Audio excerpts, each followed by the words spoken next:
My name is Dr. Anthony Levatino. I'm a practicing obstetrician-gynecologist, and I've performed over 1,200 abortions.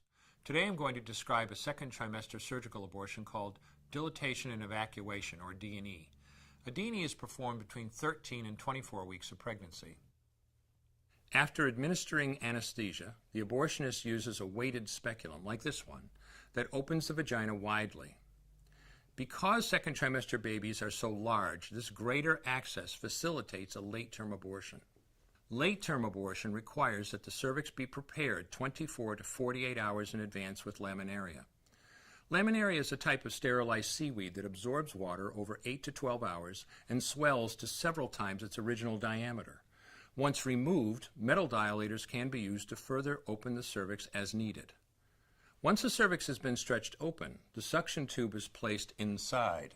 A baby at 20 weeks gestation is as big as the length of my hand, from head to rump, not counting the legs. The suction machine is turned on, and pale yellow amniotic fluid surrounding the baby is suctioned out through the catheters. With babies this big, they don't fit through catheters this size. The baby's bones and skull are too strong to be torn apart by suction alone. This is a Sofer clamp. A Sofer clamp is made of stainless steel. It's about 13 inches long.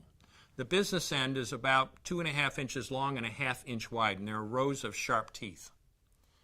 This is a grasping instrument. When it gets a hold of something, it does not let go. The abortionist uses this clamp to grasp an arm or leg. Once he has a firm grip, the abortionist pulls hard in order to tear the limb from the baby's body. One by one, the rest of the limbs are removed, along with the intestines, the spine, and the heart and lungs. Usually the most difficult part of the procedure is extracting the baby's head, which is about the size of a large plum at 20 weeks. The head is grasped and crushed. The abortionist knows he has crushed the skull when a white substance comes out of the cervix. This was the baby's brains. The abortionist then removes skull pieces.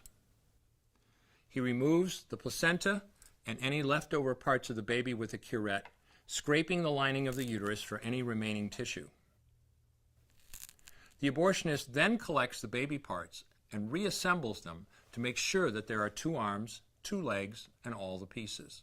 Once all the parts have been accounted for, the abortion is complete. For the woman, this procedure carries a significant risk of major complications, including perforation or laceration of the uterus or cervix, with possible damage to the bowel, bladder, and other maternal organs. Infection and hemorrhage can also occur, which can even lead to death. Future pregnancies are also at greater risk for loss or premature delivery due to abortion-related trauma and injury to the cervix. As I mentioned at the beginning, I'm Dr. Anthony Levatino, and in the early part of my career as an OBGYN, I performed over 1,200 abortions. One day, after completing one of those abortions, I looked at the remains of a preborn child whose life I had ended, and all I could see was someone's son or daughter. I came to realize that killing a baby at any stage of pregnancy for any reason is wrong. I want you to know today, no matter where you're at or what you've done, you can change. Make a decision today to protect the preborn.